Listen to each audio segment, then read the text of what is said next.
Assalamualaikum warahmatullahi wabarakatuh. Selamat berjumpa lagi dengan saya sebagai dosen pengampu mata kuliah Bahasa Indonesia, yang dimana pertemuan yang ke-9 ini kita akan membahas terkait tentang paragraf, ya. Barangkali di sini ada yang sudah tahu dan barangkali juga belum pernah mendalami apa sih, seperti apa sih paragraf itu, ya. Nah, di dalam paragraf di sini akan ada beberapa eh, pembahasan, ada yang membahas tentang pengertian paragraf, kemudian ada struktur kalimat dalam paragraf, ada syarat-syarat paragraf, jenis paragraf, serta pengembangan paragraf. Di antara 5 pembahasan di sini yang akan saya tampilkan dan saya bahas di dalam video penjelas ini, yaitu terkait tentang pengertian paragraf. Nah, kalian untuk slide berikut-berikutnya sudah saya lengkapi dengan penjelasan-penjelasan, akan saya jadikan sebuah materi pembahasan paragraf nanti di LMS, ya. Jadi saya di sini akan membahas tentang pengertian paragraf saja. Nah, apa itu paragraf? Paragraf adalah, menurut Kamus Besar Bahasa Indonesia, adalah susunan dari beberapa kalimat yang terjalin utuh mengandung sebuah makna, dan di dalamnya terdapat gagasan utama. Jadi, paragraf itu yang terdiri dari beberapa kalimat yang mengandung sebuah gagasan utama. Maksud dari gagasan utama di sini, di dalam paragraf di sini, yaitu ide pokok. Pembahasannya tentang apa? Jadi dalam satu paragraf itu ada satu pembahasan utama gitu. Dalam satu pembahasan itu satu paragraf.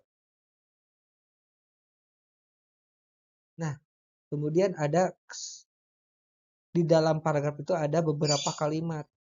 Seperti simbol di sini ada 3 simbol kalimat. Berarti maksudnya yaitu di dalam paragraf itu minimal ada 3 kalimat. Kalau 2 kalimat berarti belum termasuk pada paragraf. Gitu.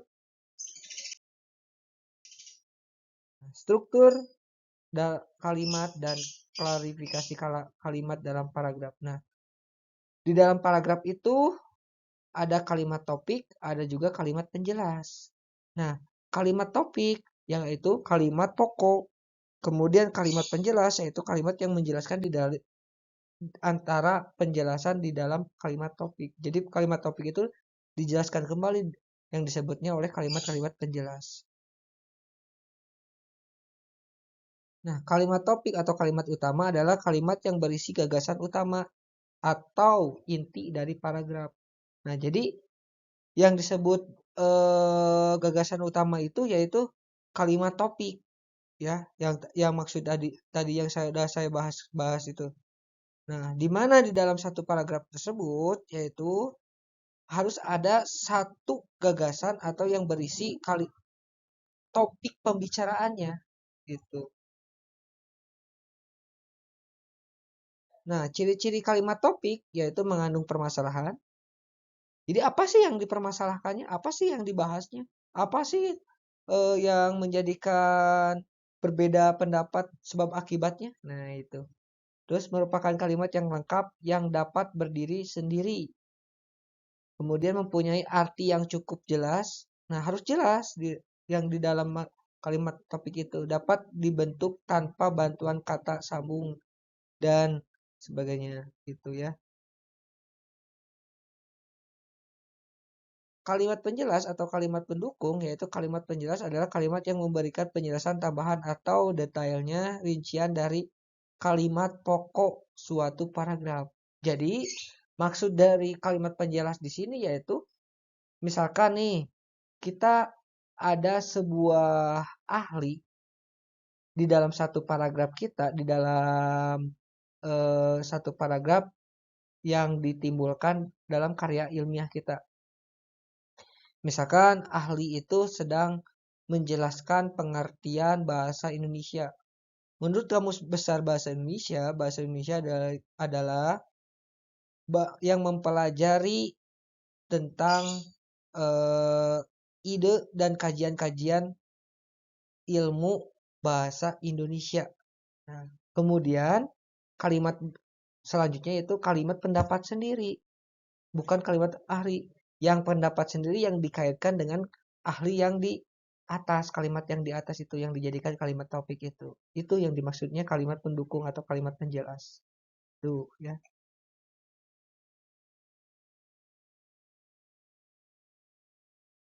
Nah, ciri-ciri kalimat penjelas merupakan kalimat yang tidak dapat berdiri sendiri. Nah, kenapa tidak dapat berdiri sendiri seperti kalimat topik? Kalau kalimat topik itu bisa mengambil salah satu pengertian dari salah satu ahli gitu kan. Kalau kalimat penjelas tidak bisa. Kalimat penjelas itu harus sependapatan kita sendiri. Nah, itu sepemahaman kita sendiri.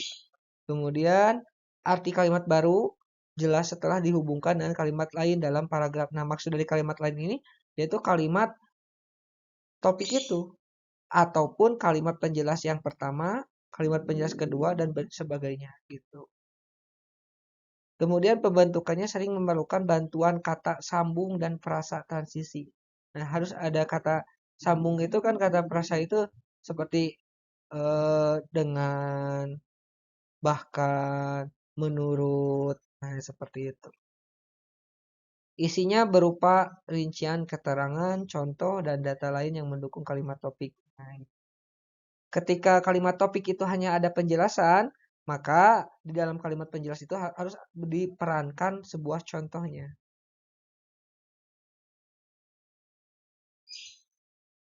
Nah, cara-cara kalimat penjelas menjelaskan kalimat topik dengan ulangan, yaitu mengulang balik pikiran utama. Nah, memutarbalikkan sebuah pikiran utama. Diambil kata-kata yang menjadikan pokok dalam kalimat tersebut kata apa.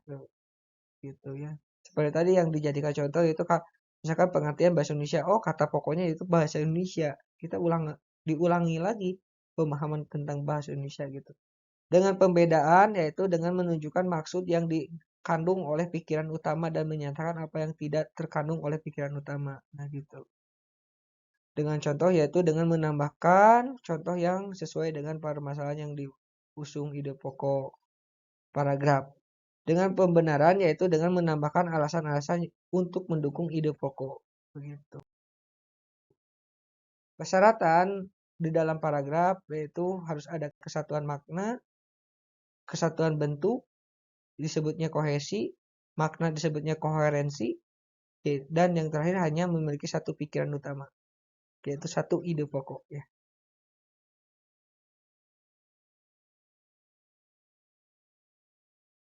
Nah, ini kesatuan makna atau koherensi yaitu dimaksudnya atas seluruh kalimat dalam paragraf itu hanya membicarakan satu ide pokok, satu topik atau satu permasalahan.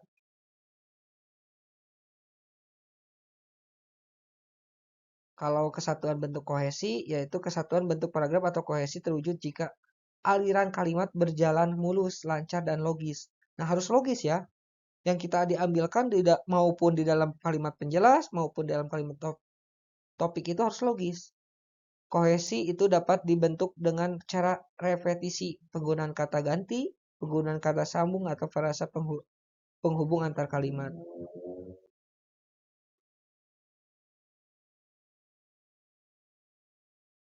Hanya memiliki satu pikiran utama. Nah, paragraf yang baik harus hanya memiliki satu pikiran utama atau gagasan pokok. Jika dalam satu paragraf terdapat dua atau lebih pikiran utama, paragraf tersebut tidak efektif. Ya,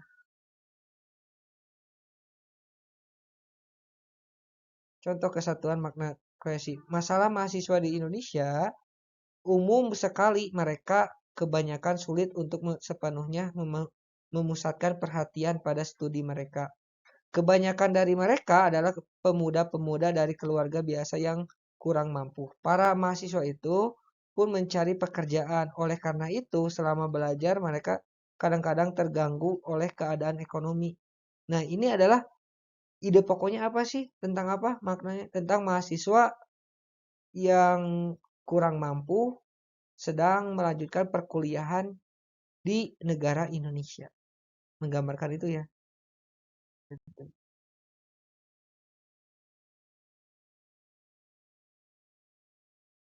Nah, ini contoh kesatuan bentuk kohesi. Sampah yang setiap hari kita buang sebenarnya dapat dibedakan menjadi dua macam, yaitu sampah organik dan sampah anorganik. Sampah organik adalah sampah yang mudah membusuk, contohnya sisa makanan dan daun-daunnya yang membuat basah, yang umumnya basah. Sampah anorganik adalah sampah yang sulit atau tidak dapat membusuk, contohnya plastik, kertas, karet, dan lain-lain. Nah, di contoh kesatuan bentuk yaitu ini tentang apa? Terkait tentang apa? Pokok pembahasannya yaitu tentang terkait sampah, meskipun sampahnya dibahas dalam dua pengertian, ada organik dan anorganik. Nah, meskipun seperti itu, tapi tetap terkait yang dibahas adalah terkait tentang sampah, begitu ya. Itu yang dimaksudnya ide pokok.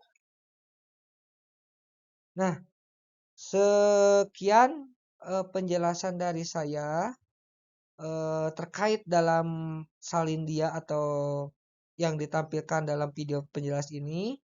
Mengapa saya sesingkat itu dalam penjelasan yang saya ambil? Karena kebanyakan ada beberapa mahasiswa yang memberikan masukan kepada saya ketika terlalu panjang videonya itu mendapatkan keresahan dan mendapatkan sebuah kesuntukan juga untuk mahasiswanya. Jadi jenuh gitu ya saat menampilkan dan menonton video tersebut dan menurunkan daya semangat mahasiswa terkait menyimak sebuah penjelasan video ini.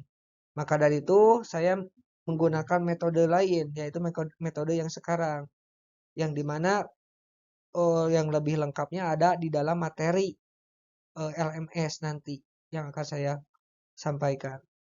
Nanti kalian bisa membaca lebih lengkapnya salindianya berbentuk salindia ataupun PowerPoint materinya. Kalian bisa bahas, baca dan bisa mencari buku-buku yang terkait dalam pembahasan tersebut.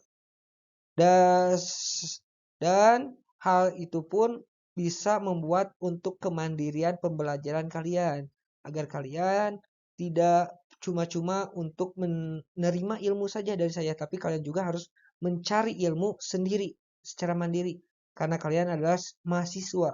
Mahasiswa itu harus berinisiatif yang tinggi, begitu ya.